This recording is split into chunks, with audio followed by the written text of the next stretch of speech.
दोस्तों अगर आपका भी बैंक अकाउंट भारतीय स्टेट बैंक में है यानी कि एसबीआई ब्रांच में है तो आप भी जरूर योनो एप्लीकेशन का यूज करते होंगे, क्योंकि योनो एप्लीकेशन भारतीय स्टेट बैंक का नेट बैंकिंग एप्लीकेशन है जिसके थ्रू आप घर बैठे बिठाए अपने बैंक अकाउंट को मैनेज कर सकते हैं। लेकिन काफी सारे लोगों के सामने समस्या ये आ जाती है कि वो अपनी योनो एसबीआई का अपना यूजर नेम और पासवर्ड भूल जाते हैं। इस वजह से वो कुछ टाइम तक ही अपने योनो एप्लीकेशन का यूज कर पाते हैं। लेकिन एसबीआई ब्रांच ने आपको ये फैसिलिटी दे रखी है कि अगर आप अपना योनो एसबीआई का यूजर नेम और पासवर्ड भूल गए हैं तो आप खुद पता कर सकते हैं, वो भी सिर्फ 2 मिनट के अंदर। आप जिस फोन से ये वीडियो देख रहे हैं ना, उसी फोन से आप अपने योनो एसबीआई का यूजर नेम और पासवर्ड को पता कर सकते हैं बिना बैंक जाए, घर बैठे बिठाए 2 मिनट के अंदर। तो आज की इस वीडियो में आपको यही बताने वाला हूं कि आप अपने योनो एसबीआई का यूजर आईडी और पासवर्ड को कैसे पता करेंगे। तो चलिए आज की इस वीडियो को शुरू करते हैं। लेकिन इससे पहले आपसे एक छोटा सा रिक्वेस्ट, अगर आपने अभी तक भी हमारी इस वीडियो को लाइक नहीं किया है तो आप इस वीडियो को एक लाइक कर दे, हो सके तो आप हमारे यूट्यूब चैनल को भी सब्सक्राइब कर दे। तो चलिए शुरू करते हैं।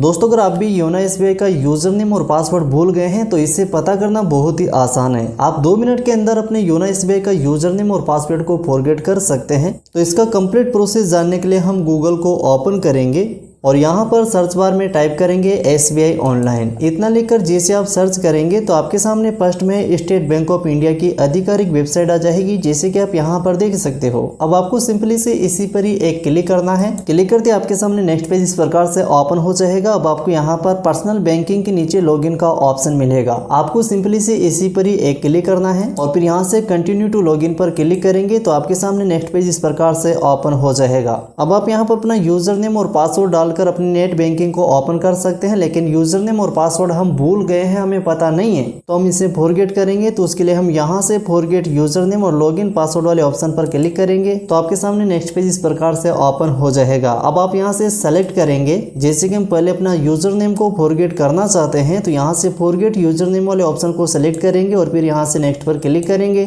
क्लिक करते आपके सामने नेक्स्ट पेज इस प्रकार से ओपन हो जाएगा। अब आपको यहाँ पर अपने बैंक का CIF नंबर डालना है। तो CIF नंबर आपकी बैंक की पासबुक या स्टेटमेंट पर लिखा होता है, तो आप उसमें से देखकर यहाँ पर इजीली से ही टाइप कर लेंगे और फिर यहाँ से अपनी कंट्री चूज करेंगे, जैसे कि हम यहाँ से इंडिया को सेलेक्ट कर लेंगे। इसके बाद में यहाँ पर अपना रजिस्टर्ड मोबाइल नंबर डालेंगे, यानी कि आपके बैंक अकाउंट के साथ आपका जो वाला मोबाइल नंबर लिंक है उस मोबाइल नंबर को आप यहाँ पर डालेंगे। उसके बाद में यहाँ पर ही कैप्चा कोड जैसा लिखा हुआ है वैसा का वैसा यहाँ पर फिल कर लेंगे। ये डिटेल्स कंप्लीट फिल करने के बाद में यहाँ से सबमिट वाले बटन पर क्लिक करेंगे।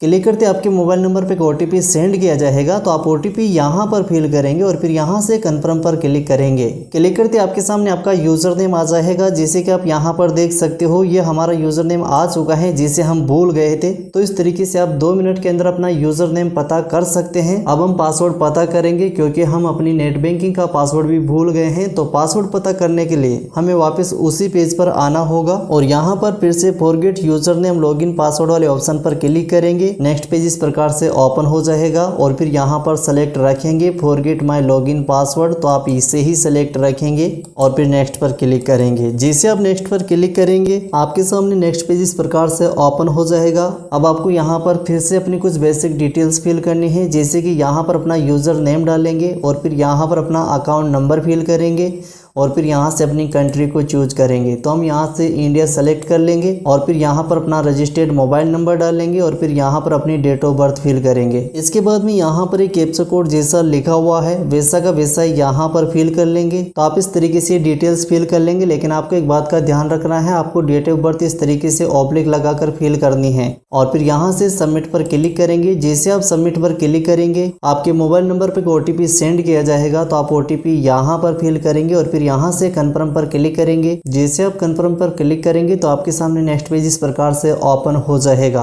अब आपके सामने यहाँ पर 3 मेथड दे रखे हैं कि आप किस तरीके से अपने पासवर्ड को फॉरगेट करना चाहते हैं। अगर आपके पास में अपना ATM कार्ड मौजूद है तो आप फर्स्ट वाले ऑप्शन को सिलेक्ट करेंगे। अगर आपके पास में अपना ATM कार्ड मौजूद नहीं है और आपको अपना प्रोफाइल पासवर्ड याद है तो आप फिर सेकंड वाले ऑप्शन को सिलेक्ट करेंगे। अगर ये भी आपको पता नहीं है तो आप फिर थर्ड वाला ऑप्शन सिलेक्ट करके अपनी ब्रांच जाकर ही अपने पासवर्ड को फॉरगेट कर पाएंगे। आएंगे, लेकिन हमारे पास में तो हमारा एटीएम कार्ड मौजूद है, तो हम फर्स्ट वाले ऑप्शन को सेलेक्ट करेंगे क्योंकि एटीएम कार्ड से ही हम घर बैठे अपने पासवर्ड को पता कर सकते हैं। तो हम यहाँ से फर्स्ट ऑप्शन को सेलेक्ट कर लेंगे और फिर यहाँ से सबमिट पर क्लिक करेंगे तो आपके सामने अपने एटीएम कार्ड की डिटेल्स आ जाएगी। जो भी एटीएम कार्ड आपका एक्टिव की स्थिति में होगा उस पर इस तरीके से एक्टिव लिखा होगा और वो सबसे फर्स्ट में ही आपको देखने को मिल जाएगा। इससे पहले हमारे और भी एटीएम कार्ड थी जो क्लोज हो चुके हैं, उनके एक्सपायर डेट निकल चुकी है। तो हमारा नया वाला एटीएम कार्ड यही है, तो हम इसे यहाँ से सेलेक्ट करेंगे और फिर कन्फर्म पर क्लिक करेंगे। तो ये आपसे अपने एटीएम कार्ड की डिटेल्स मांगेगा, तो आप यहाँ पर अपने एटीएम कार्ड की डिटेल्स फिल करेंगे, जैसे कि यहाँ पर कार्ड होल्डर का नेम डालेंगे, जैसा नाम आपके कार्ड पर लिखा होता है वही नेम आप यहाँ पर फिल करेंगे और फिर यहाँ पर अपने एटीएम कार्ड की वैलिड डेट फिल करेंगे और फिर यहाँ पर अपने एटीएम कार्ड का पिन डालेंगे और फिर यहाँ पर एक कैप्चा कोड जैसा लिखा हुआ है वैसा का वैसा यहाँ पर फिल करेंगे। तो इस तरीके से अपने एटीएम कार्ड की डिटेल्स फिल कर लेंगे। उसके बाद में यहाँ से प्रोसीड पर क्लिक करेंगे। प्रोसीड करते आपके एटीएम की डिटेल्स ये वेरीफाई करेगा। उसके बाद में ऑटोमेटिकली ही आपके पास में न्यू पासवर्ड डालने का ऑप्शन आ जाएगा। आपको कुछ भी क्लिक नहीं करना है। अब आपको यहाँ पर अपना एक न्यू स्ट्रॉन्ग पासवर्ड बनाना है। तो पासवर्ड आप किस तरीके से बनाएंगे जिसमें lower case upper case digit होना चाहिए, जैसे कि आप यहाँ पर एग्जाम्पल देख सकते हैं। तो हम यहाँ पर अपना न्यू पासवर्ड डालेंगे और फिर यहाँ पर भी कंफर्म के लिए वही पासवर्ड यहाँ डालेंगे। तो इन दोनों बॉक्सों में सेम पासवर्ड डाल लेंगे और फिर यहाँ से सबमिट पर क्लिक करेंगे तो आपका पासवर्ड चेंज हो जाएगा, जैसे कि यहाँ पर साफ साफ लिखा हुआ है कि your login password has been resetly successfully, यानी कि हमारा पासवर्ड रीसेट हो चुका है। हमने हमारा पासवर्ड चेंज कर दिया है। पुराना पासवर्ड हम भूल गए थे, अब हमने यहाँ पर अपने हिसाब से पासवर्ड बना लिया है।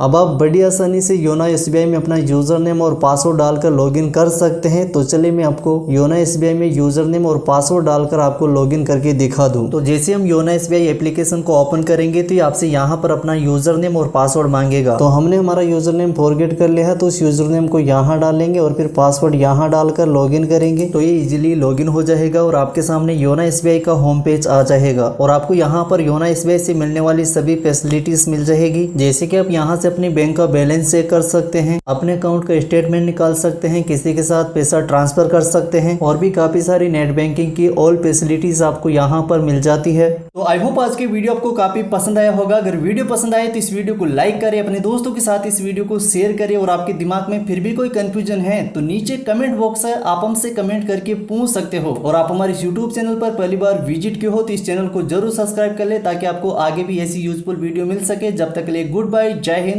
वंदे मातरम।